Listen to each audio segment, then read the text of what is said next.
Welcome to my channel. আজকের ভিডিওতে রায় Martin প্রশ্নবিচিত্রার class 5-এর 2024 সালের সেকেন্ড ইউনিট টেস্টের অঙ্কের সমাধানগুলো করব। তো আগে দেখবে অনেক সমাধান করে দেওয়া হয়েছে, যদি না দেখে থাকো তো আমি ডেসক্রিপশন বক্সের লিঙ্ক দিয়ে দেবো, প্লেলিস্ট থেকে দেখে নিও। আর কারো কোনো অসুবিধা থাকলে হোয়াটসঅ্যাপে বা কমেন্টে কোশ্চেন থাকলে জানাতে পারো। তো আজকে সেকেন্ড ইউনিট টেস্টের এই 9 নম্বর মডেল পেপারটার সমাধান করব। যেখানে একের দাগের কয়ের প্রশ্নটা আছে, দেখো, একটি অপ্রকৃত ভগ্নাংশ। অপ্রকৃত ভগ্নাংশ কোনগুলো? যাদের লব বড় আর হর ছোট। তাহলে দেখো, এইটা হচ্ছে মিশ্র ভগ্নাংশ, এইটা অপ্রকৃত ভগ্নাংশ। লবে আছে 7, হরে আছে 5, লবটা বড় হতে হবে, তাহলে অপ্রকৃত ভগ্নাংশ। তাহলে এই অ্যান্সারটা হবে। এবার বলেছে 8/16 এর ভগ্নাংশ সবচেয়ে লঘিষ্ঠ আকারে প্রকাশ করলে পাবো। দেখো, লব আছে 8, হর আছে 16। আমি যদি লঘিষ্ঠ আকারে করি, তার মানে কাটাকাটি করে ছোট করা। তাহলে 8 1 8, 8 2 16, তাহলে কত হবে? 1/2। তাহলে এই অপশানটা উত্তর হবে। এখানে বলেছে এখানে কোনটি বড় সংখ্যা। দেখো, 2.50, 0.250, 0.275 আর 2.07। তো এখানে দেখো, দশমিকের পরে 3টে অঙ্ক আছে, এখানেও 3টে অঙ্ক আছে, কিন্তু এখানে দশমিকের পরে 2টো অঙ্ক আছে। সবাইকে সমান সমান করে নিতে হবে দশমিকের পরের অঙ্ক সংখ্যাটাকে। তাহলে কি করে করব? এখানে 2টো অঙ্ক আছে, পাশে একটা শূন্য বসিয়ে 3টে অঙ্ক করে নেব। এখানেও দেখো 2টো অঙ্ক আছে, পাশে একটা শূন্য বসিয়ে দেবো। এবারে আমি যদি মনে মনে দশমিকটাকে বাদ দিয়ে দিই, তাহলে এটা কত হলো? 2500। এটা কত হলো? 250। এটা 275 আর এটা 2070। সব থেকে তাহলে বড় কোনটা? এইটা। এটা খুব শর্টকাট প্রসেসে এইভাবে করবে, কারণ যেহেতু এগুলো শর্ট কোশ্চেন। এরপরে ছোট বড় যদি সাধারণ নিয়মে করতে যাও, তাহলে এই দশমিকের পরে অঙ্ক সংখ্যাটাকে, এটাকে যটা অঙ্ক আছে এটা সামান্য ভগ্নাংশে পরিণত করবে, মানে 250/100 এরকম করে লব আর হর আকারে প্রকাশ করে করতে পারো। কিন্তু শর্টকাটে কীভাবে করবে? যে দশমিকের পরে অঙ্ক সংখ্যাগুলো শূন্য বসিয়ে সমান করে নেবে। এর পরেরটা বলেছে, দেখো, একটা বিন্দু দিয়ে আমরা 1টি 2টি 3টি অসংখ্য সরলরেখা আঁকতে পারি। তাহলে একটা বিন্দু দিয়ে অসংখ্য সরলরেখা আঁকা যায়, তাহলে এই অপশানটা উত্তর হবে। এবার বলেছে একই সমতলে অবস্থিত 2 বা তার বেশি সরলরেখা যদি তারা পরস্পর মিলিত না হয়, তাহলে সেই সরলরেখাগুলো হয় সমান্তরাল সরলরেখা। সমান্তরাল সরলরেখা। এর পরেরটা আছে, দেখো, 220 পয়সা সমান ড্যাশ টাকা ড্যাশ পয়সা। তো আমরা জানি 100 পয়সাতে 1 টাকা হয়, তাহলে 100-র 2টো শূন্য, এই 100 দিয়ে পয়সাটাকে ভাগ করে টাকায় পরিণত করতে হবে। শর্টকাটে ভাগ করার জন্যে শূন্য যতগুলো থাকবে, মানে একের পাশে যতগুলো শূন্য দিয়ে ভাগ করব, দশমিকটা ঘর বাঁ দিকে বসিয়ে দেবে। তাহলে এখানে 2.20 টাকা হবে। তার মানে কি 2 টাকাটা পূর্ণ আর 2.0টা মানে 20টা পয়সা। তাহলে 100 দিয়ে ভাগ, কারণ 1 টাকা মানে 100 পয়সা। এবার বলেছে, দেখো, 121-এর বর্গমূল, মানে 121-এর বর্গমূল মানে কি? কোন সংখ্যাকে সেই সংখ্যাটা দিয়ে গুণ করলেই 121 হবে। দেখো, 11 গুণ করলে 121 হবে। তাহলে 121-এর বর্গমূল 11। এর পরেরটা বলেছে, দেখো, যে আয়তক্ষেত্রের ক্ষেত্রফল।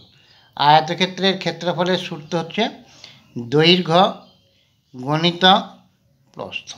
দৈর্ঘ্য গণিত প্রস্থ।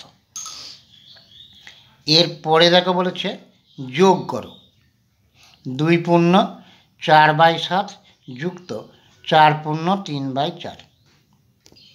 তাহলে এইটা মিশ্র ভগ্নাংশটাকে প্রথমে অপ্রকৃত ভগ্নাংশে করতে হবে। দেখো, 7 2 14 আর 4টা যোগ, তাহলে 18/7। এটা 4 4 16 আর 3 19/4। এবার 7 আর 4-এর মানে হর দুটো লস হবে, 4 আর 7-এর লস হবে কত হবে? দেখবে করে দেখবে 28, কারণ এই দুটো পরস্পর মৌলিক সংখ্যা। যখন কোনো কিছু দিয়ে ভাগ যাবে না তখন এই দুটো গুণ করে দিতে হয়। এরপরে এই লসাগুটাকে হর দিয়ে ভাগ, তাহলে 28কে 7 দিয়ে ভাগ মানে 4 ইন্টু লবটা মানে 18।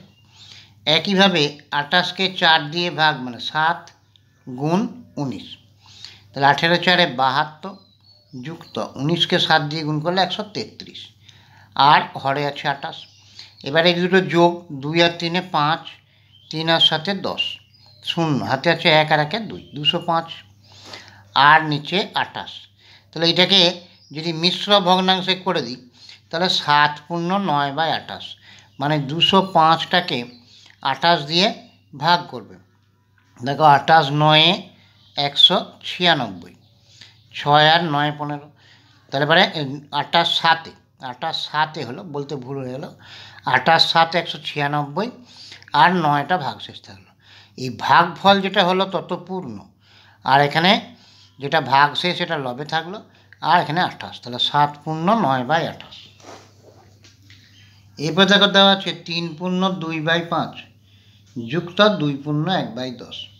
ওই একইভাবে 5 3 15 আর 2টা যোগ 17 যুক্ত 10 দুগুণে 20 আর 1 যোগ 21। 5 আর 10-এর লসাগু কত হবে? 10ই হবে। এবার 10কে এই 5 দিয়ে ভাগ মানে 2 ইন্টু 17, প্লাস 10কে 10 দিয়ে ভাগ মানে 1 ইন্টু 21, তাহলে 17 দুগুণে 34, আর 21কে 1 দিয়ে গুণ করলে 21, 4 আর 1 5, 2 আর 3 5, 55/10। তাহলে এখানে 10 5 50, ভাগফল হলো 5, 5 পূর্ণ, আর ভাগশেষ 5 থেকে গেল 5/10।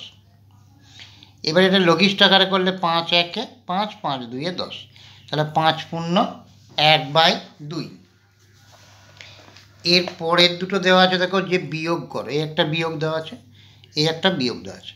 তো এইগুলো আমি পরপর করে দিচ্ছি। দেখো এখানে 3 পূর্ণ 2/15, এটাকে প্রথমে অপ্রকৃত ভগ্নাংশে করে নেব। তাহলে 15কে 3 দিয়ে গুণ 45, আর 2টা যোগ 47/15 বিযুক্ত এখানে 6কে 2 দিয়ে গুণ 12, 5টা যোগ 17।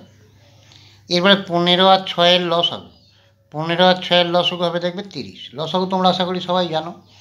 যদি কারো কোনো অসুবিধা থাকে লসাগুতে, মুখে মুখে লসাগু করা, সহজে লসাগু করা কীভাবে করতে হয় কমেন্টে বা হোয়াটসঅ্যাপে জানাবে, আমি দেখিয়ে দেবো। তা এছাড়া এরকম লসাগু মুখে করার ভিডিও আমার চ্যানেলে দেওয়া আছে, দেখবে পেয়ে যাবে, খুব শর্টকাটে কীভাবে লসাগু করা যায়। তাহলে 30কে 15 দিয়ে ভাগ 2 গণিত 47, 30কে 6 দিয়ে ভাগ 5 গণিত 17, 47কে 2 দিয়ে গুণ করলে কত? 94, বিয়োগ 5 17 85। এবার 94 থেকে 85 বিয়োগ করলে 9, আর নিচে ঘরেতে 30। এবার 3 3 9, 3 10 30, তাহলে 3/10। এরপরে দেখো আর একটা বিয়োগ দেওয়া আছে একই রকম, তাহলে এটাও 5 5 25 আর 2টা যোগ 27/5, 15 3 45 আর 7 যোগ কত হলো 52/15। এবারে 5 আর 15 লসাগু কত হবে? 15 হবে, দেখবে করে। 15কে 5 দিয়ে ভাগ, তাহলে 3 গুণ এই লবটা মানে 27, 15কে 15 দিয়ে ভাগ মানে 1 গুণ 52, 27কে 3 দিয়ে গুণ করলে 81, বিয়োগ 52কে 52, 2 আর 9 11 হাতে আছে 1, 1 5 6 আর 2 8, 29/15। এবার 29কে 15 দিয়ে ভাগ, দেখো 15 1 15 একবার যাবে মানে ভাগফল 1 হবে, তাহলে 1 পূর্ণ, আর 29 থেকে 15 দিয়ে ভাগ করলে 14 ভাগশেষ, তাহলে 1 পূর্ণ 14/15। এরপরে দেখো এই সরলটা দেওয়া আছে। তো এই সরলটার ক্ষেত্রে প্রথমে আগে বন্ধনীর কাজ করব, তাহলে এই বন্ধনীতে যোগটাকে করে নেব।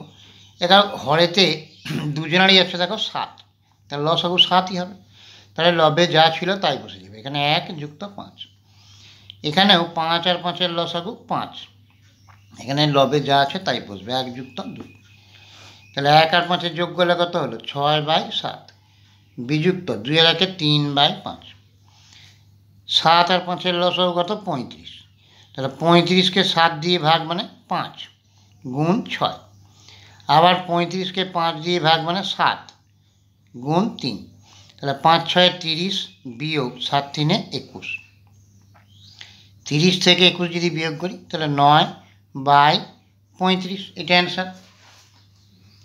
এরপরে দেখো এই সরলটা দেওয়া আছে। এই সরলের ক্ষেত্রে তোমরা এই বদমাস নিয়মটা জানো, বি মানে ব্র্যাকেট, ও মানে অফ। তাহলে প্রথমে ব্র্যাকেট বা বন্ধনীর কাজটা আগে করব। তাহলে বন্ধনীগুলোর মধ্যে এখানে দেওয়া আছে তৃতীয় বন্ধনী, দ্বিতীয় বন্ধনী আর প্রথম বন্ধনী। প্রথম বন্ধনীর কাজটা সবার আগে হবে। তাহলে এখানে যা আছে এতটা পর্যন্ত যা যা আছে লিখে দেবো। এখানে দেখো যোগের কাজ আছে আর ভাগের কাজ আছে। তাহলে ভাগের কাজটা আগে হবে, 4কে 2 দিয়ে ভাগ করলে 2। এর পরের লাইনে এই এতটা পর্যন্ত যা আছে লিখে দেবো, গিয়ে প্রথম বন্ধনীর কাজটা কমপ্লিট করব। তাহলে এখানে যোগের কাজ আছে 1 যুক্ত 2 মানে 3, তাহলে প্রথম বন্ধনীর কাজটা কমপ্লিট। এরপরে দ্বিতীয় বন্ধনীর কাজটা করব। তাহলে এখান থেকে এই 4 পর্যন্ত ভাজিত পর্যন্ত লিখে দেবো। এখানে দেখো যোগ আর ভাগের কাজ আছে, তাহলে ভাগের কাজটা আগে হবে, 3কে 3 দিয়ে ভাগ করলে 1 হলো। এর পরের লাইনে 1 আর 1 যোগ মানে 2 হলো। এর পরের লাইনে তৃতীয় বন্ধনীর কাজটা করব। তাহলে আগে যোগ আর ভাগের মধ্যে ভাগটা আগে করব। তাহলে এখানে 1টা যা আছে লিখে রাখবো, 4কে 2 দিয়ে ভাগ মানে 2, তাহলে 1 যুক্ত 2 মানে 3 হলো। তাহলে তৃতীয় বন্ধনীর কাজটা কমপ্লিট হলো। এবার 6 ভাজিত 3, 6কে 3 দিয়ে ভাগ করলে 2, তাহলে এইটা অ্যান্সার। এর পরের অঙ্কটা আছে দেখো, যে একটি বাঁশের 2/13 অংশে লাল, 1/3 অংশে সবুজ, 8/39 অংশে হলুদ রং করা হয়েছে, কত অংশ রং করা বাকি আছে? তাহলে এই অংশ দিয়ে যখন অঙ্ক থাকবে তখন মোটটা, এখানে বাঁশ আছে তাহলে মোট বাঁশ সমান 1 অংশ। অংশ দিয়ে বা দশমিক ভগ্নাংশ দিয়ে, এই সামান্য ভগ্নাংশ বা দশমিক ভগ্নাংশ দিয়ে যখন অঙ্ক থাকবে তখন মোট পরিমাণটা সবসময় 1 অংশ ধরে নেবে বা লিখে নেবে। তাহলে এখানে দেখো যে মোট বাঁশ সমান 1 অংশ। এবারে লাল রং, সবুজ রং, হলুদ রং, মোট রং করা হয়েছে, যতগুলো রং করা হয়েছে লাল, সবুজ, হলুদ, সেগুলো সব যোগ করব। তাহলে 2/13 যুক্ত 1/3 যুক্ত 8/39, 13, 3 আর 39, এই তিনটের লসাগু হবে 39। এবার এই লসাগুটাকে হর দিয়ে ভাগ, 39কে 13 দিয়ে ভাগ করলে 3 গুণ এই লবটা মানে 2, 39কে 3 দিয়ে ভাগ মানে 13 গুণ 1, আবার 39কে 39 দিয়ে ভাগ করলে 1 গুণ 8, তাহলে 3 2 6 যুক্ত 13কে 1 দিয়ে গুণ করলে 13, 8কে 1 দিয়ে গুণ করলে 8, নিচে হরে 39 লসাগুটা। 6 আর 13 19, 19 আর 8 27, তাহলে 27/39। এবারে যদি কাটাকাটি করে ছোট করি মানে লঘিষ্ঠ আকারে করি, দেখো 3 9 27, 3 13 39, তাহলে 9/13 অংশ, এটা মোট রং করা হয়েছে। এবার মোট বাঁশটা কত ছিল? 1 অংশ, এইটা রং করা হয়েছে, তাহলে রং করতে বাকি আছে কত? মোটটা থেকে এটা বিয়োগ করব, তাহলে 1 বিয়োগ 9/13, তাহলে লসাগু হলো 13, 13কে 13 বিয়োগ 9, 13 থেকে 9 বিয়োগ মানে 4/13, তাহলে এইটা রং করতে বাকি আছে। এর পরের অঙ্কটা বলেছে দেখো, যে একটা বর্গাকার বাগানের প্রত্যেক ধারের দৈর্ঘ্য 10 মিটার হলে বাগানটির পরিসীমা কত হবে? বর্গক্ষেত্রের পরিসীমার সূত্র তোমরা আশা করি সবাই জানো, যে বর্গক্ষেত্রের পরিসীমা হচ্ছে 4 গুণিত একটা বাহুর দৈর্ঘ্য মানে একটা ধারের দৈর্ঘ্য। এখানে দৈর্ঘ্যটা দেওয়া আছে 10, তাহলে 4 গুণিত 10 মানে 40 মিটার, তাহলে পরিসীমা কত হলো? 40 মিটার। এর পরের অঙ্কটা দেখা দেওয়া আছে, সানিয়া 150.50 টাকায় 1 ঝুড়ি আম কিনল, বাজারে গিয়ে 175.50 টাকায় বিক্রি করলো, সে বিক্রি করে কত টাকা বেশি পেল? তাহলে এই টাকাটাতে কিনেছে, এই টাকাটাতে বিক্রি করেছে, তাহলে বেশি পেয়েছে কত মানে এইটার থেকে এইটা বিয়োগ করব। তাহলে আম বিক্রি করেছে কত? 175.50 টাকায়, আর আম কিনেছে কত টাকায়? 150.50 টাকায়। তাহলে বিয়োগ করব কত টাকা বেশি পেয়েছে, তাহলে 0, 5 আর 5 মিলে গেল 0, এখানে 5, 5 আর কয়ে 7, 2 এ 7, তাহলে 25 টাকা বেশি পেয়েছে আম বিক্রি করে। এর পরেরটা বলেছে দেখো, স্কেলের সাহায্যে 10 সেমি দৈর্ঘ্যের একটা সরলরেখাংশ অঙ্কন করো, রেখাংশটির এ বি নাম উল্লেখ করো। তো আমি এটা স্কেল দিয়ে আঁকি নাই, তোমরা স্কেল দিয়ে 10 সেন্টিমিটার আঁকবে। স্কেলে 0-তে বসাবে একটা বিন্দু, স্কেলটা বসাবে এখানে, দিয়ে আর একটা 10-এ দেবে, 10 সেন্টিমিটার বলেছে। এরকম সরলরেখাটা এঁকে দেবে, যেখানে এ আর এখানে বি, এ বি নামকরণ করে দেবে। এর পরেরটা বলেছে দেখো, চিত্রটিতে কটি রেখাংশ আছে কী কী, এই একটা চিত্র দেওয়া আছে। তো এরকম ধারা চিত্রটা তুমি খাতায় এঁকে নেবে। তাহলে এখানে A B C D E F দেওয়া আছে। এবার দেখো, এইটা একটা সরল রেখাংশ এ বি, তাহলে এ বি, এখানে মাথায় রেখাংশের চিহ্ন দেবে। তারপরে বিসি, বিসি, তারপরে সিডি, এখানে সিডি, তারপরে ডিই, ডিই, তারপরে ইএফ, ইএফ, তারপরে এফ এ, তারপরে এফ এ। প্রত্যেকটার মাথায় কিন্তু সরল রেখাংশের চিহ্ন দেবে। এবার দেখো, এইটা এ বি লিখেছি আমি, এইখান থেকে এই লিখে গেছি। তুমি প্রয়োজন হলে বিএ এরকমভাবেও লিখতে পারো, যে বিএ, এখানে সিবি এরকমও লিখতে পারো, অসুবিধা নেই। কিন্তু যে লেটারটা আগেকার সেটা লিখলে দেখতে ভালো লাগে, শ্রুতিমধুর লাগে, অন্য কিছু ব্যাপার না। এই এফ এটা তুমি এফ লিখতে পারো। তো এইভাবে সরলরেখাংশগুলোর নামকরণ করতে হবে। তো আজকের ভিডিওতে এই পর্যন্ত সমস্ত অঙ্কগুলো হয়ে গেল।